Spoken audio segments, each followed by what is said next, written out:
Smart Talks vous est présenté par Circle, powered by Square.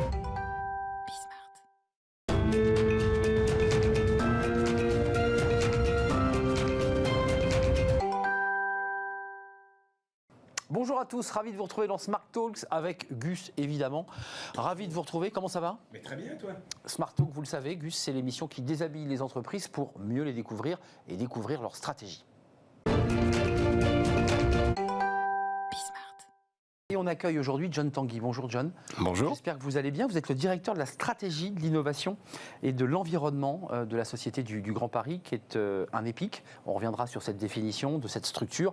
Le Grand Paris, vous allez nous l'expliquer, ça se passe un peu sous terre et c'est ce qui va comme ça créer des lignes de RER, de métro et évidemment des gares pour permettre aux Franciliens de se déplacer dans des meilleures conditions, dans des conditions plus agréables. Est-ce que je définis bien la Société du Grand Paris ? Jusque-là, oui, très bien. Jusque-là, comment vous... Alors on résume souvent le Grand Paris à un projet de mobilité, mais c'est aussi un projet d'aménagement urbain, puisqu'en fait il y a tout un programme immobilier sur et autour des gares du Grand Paris, mais on y reviendra, j'imagine. Du coup, là, bonjour John. Bonjour Moi, j'ai un premier truc pour toi, parce que tu parlais d'EPIC tout à l'heure. Il y a un point sur la strat, parce qu'on est là pour ça, qui m'intéresse beaucoup sur ta boîte, c'est la notion de société à projet, qui est... La stratégie, c'est un truc qui se conduit sur le long terme et qui, du coup, à partir du moment où tu as une date de péremption, alors certes, c'est 2030, c'est ça ? 2030, tout à fait. 2030. Alors on sait que dans ce genre de situation, les délais peuvent être un peu plus longs. Mais comment est-ce que tu viens gérer une stratégie sur un terme qui est raccourci ? Parce que il y a un vrai sujet, c'est de mettre tes KPI au bon endroit. Quand tu as des KPI quantitatifs, pour mettre un peu de jargon là derrière. Ouais, c'est bien, il faut jargonner. C'est qu'en gros, quand tu as une boîte classique, tu dis, bon, ce que j'ai envie de faire, c'est du chiffre d'affaires, donc je vais aller chercher des moyens en fonction du chiffre que je veux faire. Toi, ton objectif, c'est pas de faire du chiffre d'affaires. Donc, c'est comment est-ce que tu viens mettre une strat sans objectif quantitatif, mais plutôt du qualitatif ? Alors déjà, l'idée d'avoir une structure projet, ça, quand on regarde sur les grands projets d'infrastructure dans le monde, c'est plutôt une bonne practice, si je puis dire. Oui. Donc, le fait de réunir toutes les compétences, toutes les expertises à un seul endroit pour conduire le projet et faire en sorte que ce soit un succès, c'est déjà, a priori, une bonne idée. Ensuite, en termes de stratégie, effectivement, on est sur une stratégie plutôt à moyen terme, qu'on pilote annuellement avec des objectifs annuels à la main du comité exécutif et puis des forces opérationnelles. Mais finalement, on est sur des temps qui ne sont pas si courts que ça, puisqu'en fait, la Société du Grand Paris a été créée suite à la loi du Grand Paris en 2010, et ça nous amène, comme tu le disais, jusqu'à 2030. Donc c'est un horizon à 20 ans au moins, puisque même les projets immobiliers, on est plutôt sur un horizon 2032 et au-delà. Donc là, la délai stratégie qui sera tenu.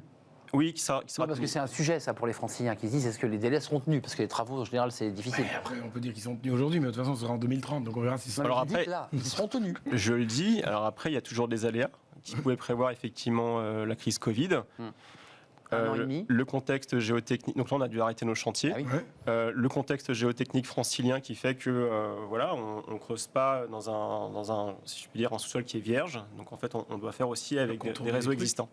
Et puis tu peux pas tout mesurer sur ton contexte géotechnique à la base. Non, même si on a des probablement... Oui, il y a toujours des surprises. Ouais. Maintenant, on a probablement l'un des records du monde en termes de données géotechniques. Enfin, la connaissance des sous-sols franciliens, elle est assez incroyable. On a ce qu'on appelle des carothèques dans lesquelles on stocke justement toutes les carottes de terre avec les sondages qu'on a réalisés. Donc c'est plusieurs milliers de carottes comme ça. Peut-être des géologues du sous-sol. Du coup, tu as ta bibliothèque de carottes. C'est 2 bibliothèques entières qui sont vraiment monumentales, qui sont ouvertes d'ailleurs.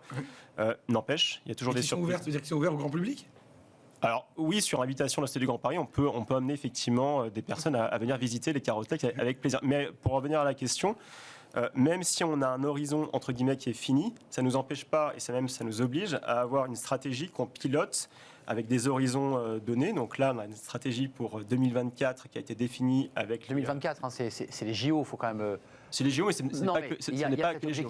Alors pour 2024, il y a effectivement la ligne 14 qui doit être terminée pour les Jeux Olympiques et Paralympiques. Donc ça, c'est l'engagement qui a été pris. Ouais.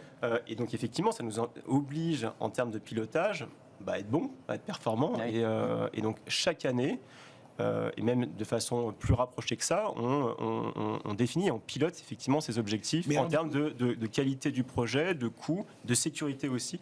et d'environnement, on y reviendra. Et du coup, tu pilotes uniquement ton projet sur des objectifs qui sont qualitatifs, pas tellement quantitatifs. Non, en fait. pardon, d'ailleurs, merci de reposer la question, mais non, sûrement pas, parce qu'en fait, ce qui nous intéresse, c'est de définir des objectifs qui soient mesurables, quantitatifs, parce que je me méfie toujours du côté ultra qualitatif, où en fait on peut se dire que c'est pas si mal, Voilà, exactement. on n'est pas si mauvais. Alors oui, il y a effectivement des choses qui sont compliquées à quantifier, mais on fait en sorte le plus possible sur les objectifs stratégiques qui sont au nombre de 6 pour 2022 et qui se déclinent en dizaines, même en centaines d'objectifs opérationnels, est-ce que ce soit le plus quantitatif, mesurable et tangible possible. Juste quand même qu'on comprenne bien l'organisation, l'EPIC, c'est près de 1000 collaborateurs, mais derrière, c'est 10 000, 20 000 personnes. Vous êtes un maître d'ouvrage, en fait, vous pilotez, parce qu'il faut quand même bien qu'on comprenne l'organisation. Derrière, vous pilotez des centaines d'entreprises et de salariés. Enfin, c'est gigantesque. Oui, tout à fait. Le Grand Paris Express, c'est probablement le plus grand projet d'infrastructure en Europe. Et c'est, d'après ce qu'on en sait, parce qu'en fait, en Chine, il y a des grands paris. Même du monde. Non, je pense pas. Non. Je pense qu'on est dans le top 5 des projets dans le monde. Mais en Chine, il y a des grands paris tous les jours qui émergent. Donc en fait, je ne sais pas si on est dans le top 5, dans le top 10, à la limite, c'est pas très important. Mais en Europe, effectivement, je pense qu'on est le plus gros. Et donc oui, au-delà de la seule maîtrise d'ouvrage qui n'est là, entre guillemets, que pour piloter la conception et la mise en œuvre effective du projet, celle-ci, elle est réalisée effectivement par les entreprises de génie civil, de système, le matériel roulant. Donc je pense notamment à Alstom avec qui on a signé effectivement un marché sur la ligne circulaire. Et donc, c'est des milliers d'emplois, des milliers de compagnons qui sont sur les chantiers, oui. Et quand on vous dit, puisque c'est la stratégie de l'entreprise, on reçoit dans Talk des entreprises qui sont des marques, c'est-à-dire qu'on les connaît, mais on va dans un magasin, on connaît la marque. Société du Grand Paris, enfin, je veux dire, il faut vraiment, il faut tendre l'oreille et regarder très près les panneaux, quoi. Pour l'instant, on les connaît quand on jure dessus, parce qu'ils font des embouteillages. Je pense que... Non, mais ça, on vous charrie, mais c'est vrai que vous êtes plutôt en sous-sol. Je ne sais pas que vous me charriez, mais ok. C'est vrai que ça a des gènes. Non, mais je le prenais pas mal. Je réfléchissais, c'est que je me demandais en fait, est-ce qu'on a vraiment vocation à être connus nous en tant que Société du Grand Paris ? C'est une question. Je suis pas certain. En revanche, que les Franciliens connaissent le Grand Paris Express comme demain leur futur métro. Exactement. Oui, la réponse est oui.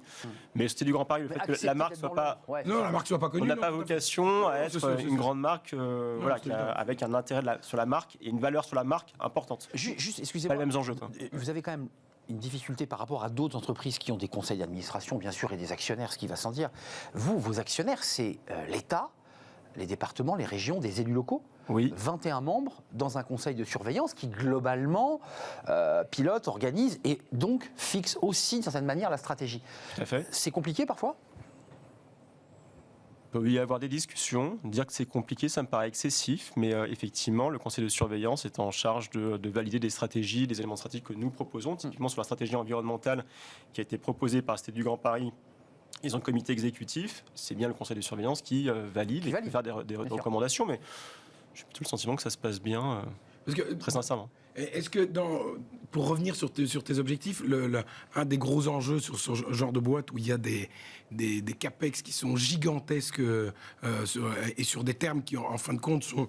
Bon, tu disais c'est long, mais en fait, c'est pas si long que ça. 20 ans sur les montants investis, c'est pas si long que ça. Comment est-ce qu'on s'arrange pour pas avoir de gras ? Parce que du gras, il peut vite s'installer, quoi. C'est-à-dire qu'on dit, bon, ça va coûter 30 milliards, bon, en fait, c'est 35, bon, tu sais quoi, c'est plutôt 38. Ce qui arrive souvent. Voilà. Et parce que dans une boîte classique, le gras, tu le repères très vite. On gagne combien, on dépense combien. Bon, et puis voilà. Le gras, il se trouve là, quoi. Il y a un moment où on sait. Bénéfice ou pas, quoi. Exactement. Et du coup, même dans les boîtes qui gagnent trop d'argent, on est censé, on voit plus le gras, mais du coup, on va de temps en temps le regarder. Chez vous, comment est-ce qu'on mesure cette efficacité, quoi, en fin de compte ? Ou qu'on limite les débords, parce que c'est l'enjeu. Il y a plusieurs éléments de réponse. Il y a tout d'abord le pilotage resserré effectivement de nos marchés. Alors, la difficulté, c'est qu'on fait une conception à niveau de connaissances données, y compris des fonds géologiques. On fait des études et sur cette base-là, on invite des entreprises à répondre. Donc ça, c'est le format LOAMOP classique. Et après, soit on a été bon dans nos estimations, soit effectivement, il y a un écart. Mais c'est au moment, effectivement, parce qu'en fait, on a un établissement public qui a une formidable usine à lancer les appels d'offres et des marchés publics. Donc, sur l'essentiel, en fait, du budget. Une grosse machine à marché public, quoi. Énorme machine. Et donc, c'est au moment de l'ouverture des plis, si je puis dire, que la réalité, déjà, elle apparaît. En tout cas, une partie de la réalité. Puisqu'en fait, ensuite, on part en exécution. Ouais. Donc, c'est une phase de travaux qui va durer 7-8 ans, voilà en gros. Et là, incertitude, il peut y avoir effectivement des trous dans la raquette, des niveaux de connaissances... Des surprises, on l'évoquait. Des surprises, des données sur lesquelles on peut être en contestation de part et d'autre, et donc du coup, ça peut donner lieu à des réclamations. C'est ça.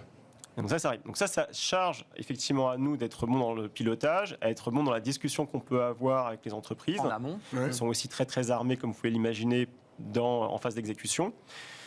Ensuite, il y a toute la partie de recherche d'optimisation, c'est-à-dire qu'il y a des risques. Donc comment tu couvres tes risques, il y a comment tu vas économiser, effectivement, aller à la pêche au gras, si tant est qu'il y en ait.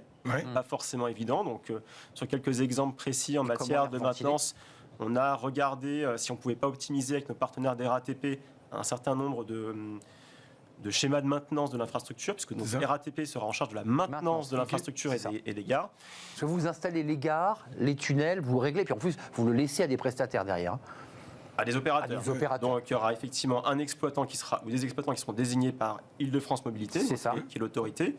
Et RATP, pour le coup, a déjà été désigné comme étant le mainteneur. Et donc, c'est avec nos partenaires, en fait, qu'on doit chercher ces poches d'optimisation. On l'a fait, on le fait en continu en réalité, mais c'est vrai qu'en 2018, on l'a fait de façon très agressive ou offensive. Et donc, il y a plusieurs, effectivement, dizaines de millions d'euros, même centaines de millions d'euros qui ont été récupérés, si je puis dire. Mais après, il y a aussi d'autres risques qui apparaissent. C'est la vie du projet, quoi. Tout à fait. Donc, complètement. Il y a quelque chose effectivement qui apparaît, donc c'est des nouvelles provisions pour risque, donc celles-ci il faut aussi les alimenter, et donc ça c'est un pilotage en continu.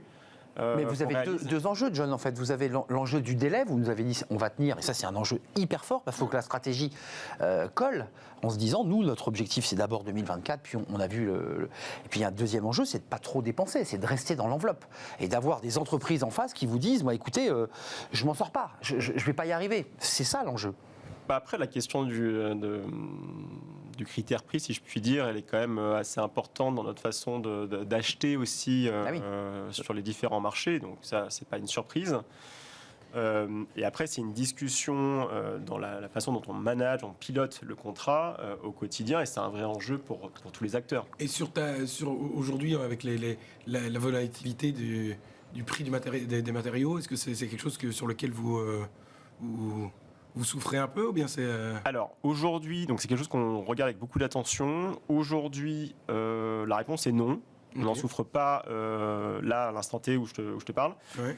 3, on voit que sur certaines mesures pro-environnementales, comme le béton fibré, ça a clairement permis de prévenir ce type de situation. Donc, le béton fibré, c'est un béton qui contient moins d'armature métallique d'acier. Donc, du coup, justement, par rapport au renchérissement du prix de l'acier, nous, on s'y retrouve. Là, vous vous retrouvez. 4, typiquement sur les ambitions qu'on a prises sur les projets immobiliers où on souhaite faire la part belle aux matériaux biosourcés et en particulier au bois, oui, on est en alerte orange, si je peux dire. Parce que le bois, ça monte. Hein.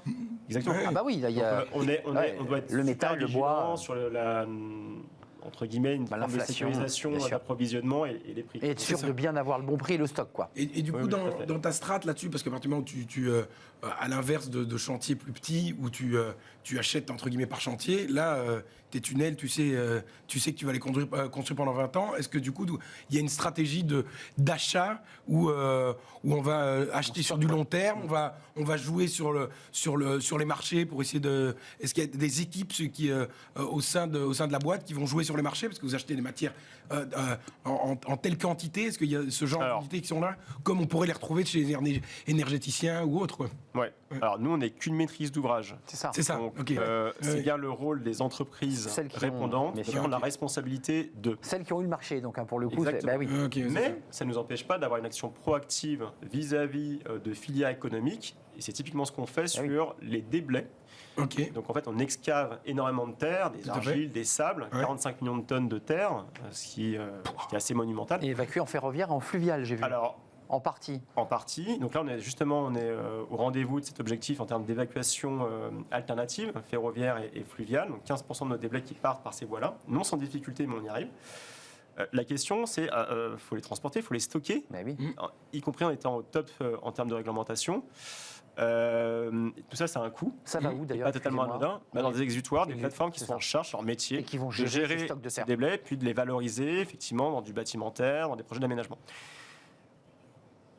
On a des accords avec certains exutoires, même avec plusieurs centaines d'exutoires, y compris sur des logiques de prix plafond.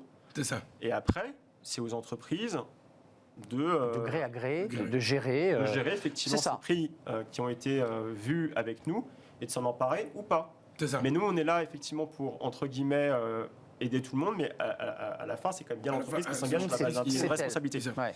Ensuite, donc ça, on le fait. Ouais. Sur la partie matériaux biosourcés et bois, c'est une réflexion qui est effectivement en cours. Là, vous Ça- accompagnez les entreprises, vous les aidez, vous les incitez à choisir les bons matériaux? Vous les guidez un peu? alors oui, Parce que l'entreprise choisit ses matériaux. exactement. Eh oui. Donc Exactement. elle est libre finalement Oui, mais d'aller au mieux Mais disant. après, nous, on a une exigence justement en termes environnemental, en termes de matériaux, typologie Un cahier des matériaux, charges. Voilà. Donc la question, c'est jusqu'à quel point les entreprises C'est vont ça. s'écarter, sachant que pour chaque opération immobilière, on aura plus d'une centaine, on aura un véhicule juridique dans lequel la Société du Grand Paris, à travers une société anonyme de droit privé, sera actionnaire de droit minoritaire. Et on aura également un opérateur privé. D'accord. Donc en fait, on aura un pouvoir d'influence pas totalement anodin pour faire en sorte que l'opération immobilière soit aussi d'équerre, si je puis dire, avec nos exigences environnementales. Et tu parlais du... Ça n'empêche pas d'être bon sur la sécurisation de l'approvisionnement. C'est ça. Exactement. Et donc, tu parlais sur le bois et les matériaux biosourcés. Vous commencez à regarder comment est-ce qu'il y a moyen d'acheter mieux en aidant les entreprises et en consolidant ça, c'est ça? Au début, on est au début de la réflexion, Au début de la donc réflexion, je ne vais pas Mais du tu vas tout pas répondre très précisément, puisque c'est des discussions qui sont encore en cours de discussion au sein de la Cité du Grand Paris. Ok, d'accord. Juste, ce qui est intéressant, encore une fois, dans votre entreprise, c'est que vous êtes des femmes et des hommes de l'ombre. C'est-à-dire que votre marque, c'est pas votre intérêt de vous afficher en écran et en affichage 4x3. Et pourtant, ce que vous faites est hallucinant, parce qu'il y aura 95% des habitants de la métropole qui vivront à moins de 2 km d'une gare. Donc c'est quand même une petite révolution. Et c'est 14 à 28 millions. Alors là, évidemment, le chiffre est assez large. Ouais. Millions de tonnes de CO2 économisées à l'horizon 2050. C'est-à-dire, c'est bon pour la planète. Et en fait, personne ne le sait vraiment que c'est vous qui pilotez tout ça. C'est troublement. Et tiens, par exemple, C'est ça qui est troublant. un truc sur le CO2. Est-ce que, parce qu'il y a c'est une boîte qui ne fait que dépenser de l'argent à la base. Tu parlais tout à l'heure de projets immobiliers et ces tonnes de CO2 qui sont sauvées.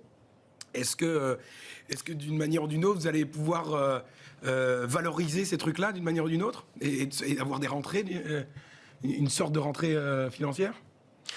Déjà, effectivement, on peut considérer que ce n'est qu'une entreprise qui dépense de l'argent, mais c'est oublier les effets induits évidemment. en termes de à fait. création de valeur En PIB, en additionnel. PIB, qui sont assez hallucinantes. Donc il y a des simulations qui ont été faites par les économistes des transports, de la mobilité de la ville.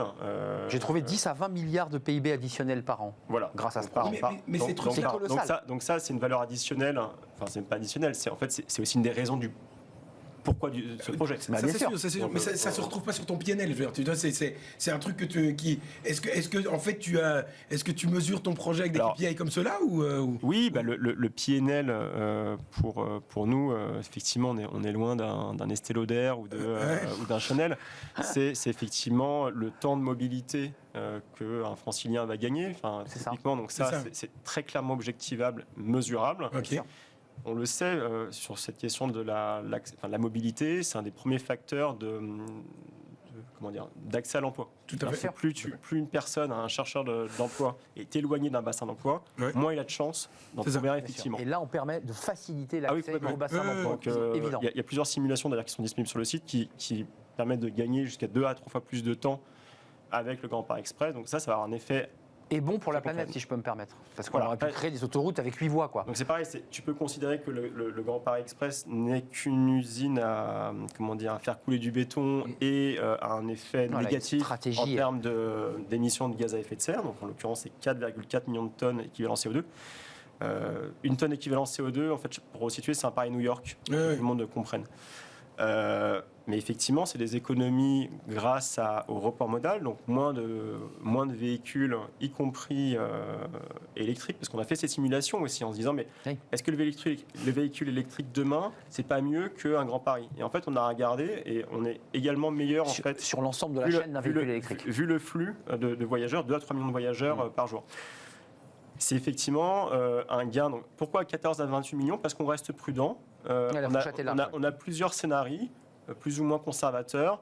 Donc on peut considérer un scénario extrêmement conservateur de 14 millions de tonnes équivalent CO2 économisées avec le Grand Paris Express.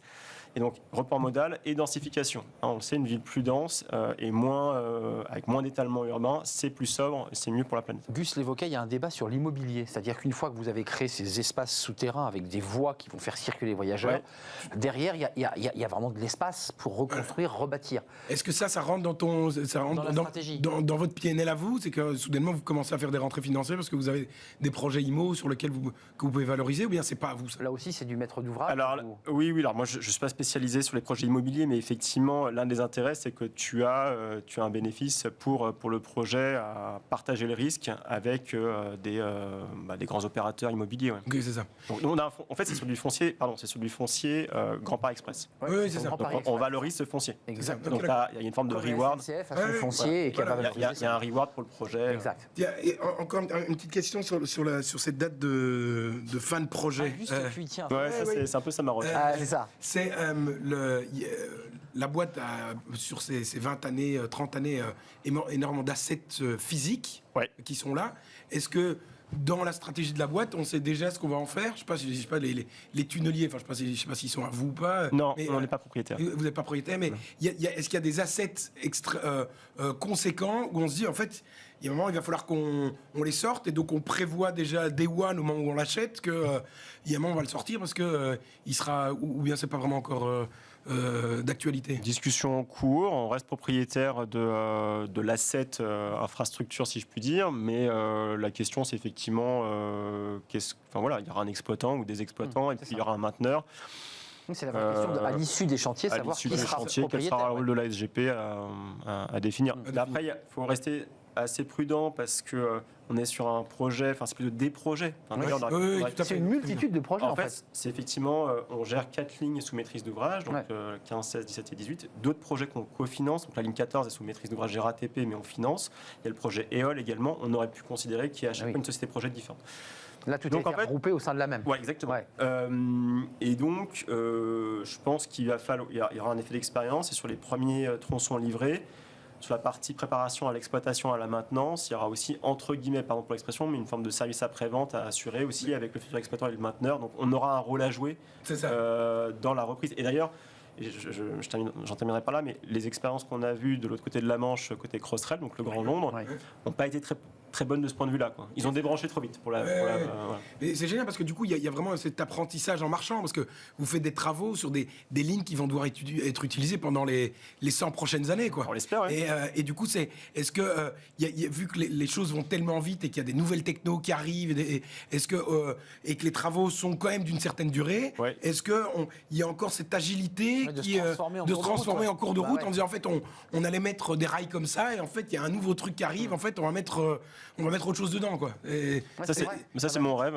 Alors, ça va vite et en même temps, pas tant que ça, parce que nous, en tant que direction de l'innovation, on adore effectivement proposer des alternatives. C'est un peu le R&D de la société, quoi. Okay.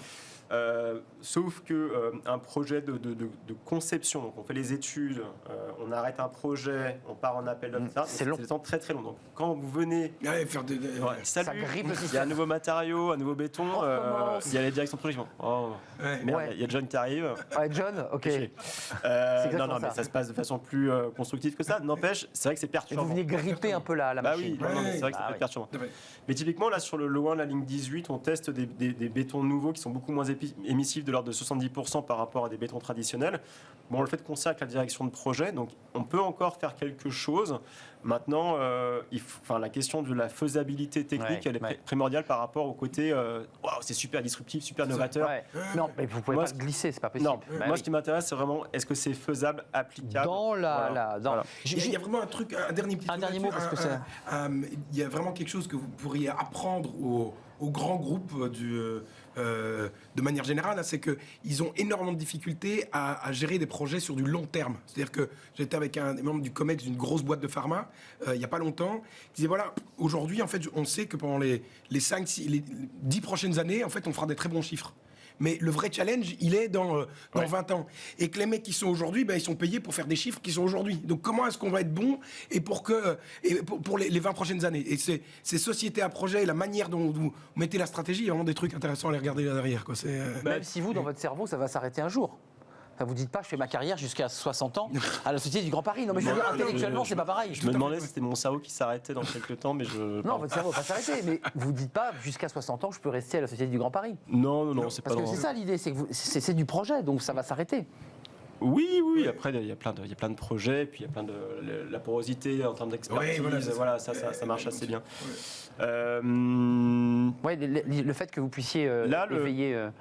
Typiquement, sur la stratégie environnementale, on a décidé de mettre un objectif de moindre émissivité de notre projet. Donc, je vous parle de 4,4 millions de tonnes équivalent CO2. L'idée, c'est de réduire la facture, si je puis dire, à 3,3 millions de tonnes équivalent CO2. Donc, d'économiser plus d'1 million de tonnes. Moins de béton, des bétons plus sobres, des aciers recyclés, notamment, et puis des interrogations sur nos chantiers. Donc on a des centaines de chantiers avec beaucoup d'engins, d'outils plus vertueux en faisant thermiques. Voilà, pareil, sur la motorisation, on se pose des questions. Mais le gros inducteur de coût environnemental, c'est le béton. 50% de la facture, c'est le béton. Et en particulier le ciment qui permet de faire le béton. Et donc là-dessus, c'est une vision stratégique. C'est une vision à long terme en se disant, à court terme, effectivement, si on raisonne en se disant combien je vais payer, etc., on ne le fait pas. Mais si on se dit qu'en fait, on a un investissement pour, entre guillemets, la planète, les franciliens, etc. Là, on investit. Là, on investit. Exactement. Et donc ça, pour moi, c'est le rôle effectivement de la SGP en tant qu'établissement public, établissement d'intérêt général. Merci John Tanguy, c'est un plaisir de partager ce moment avec vous, de découvrir la Société du Grand Paris. Merci. Avec Gus, on a appris plein de choses.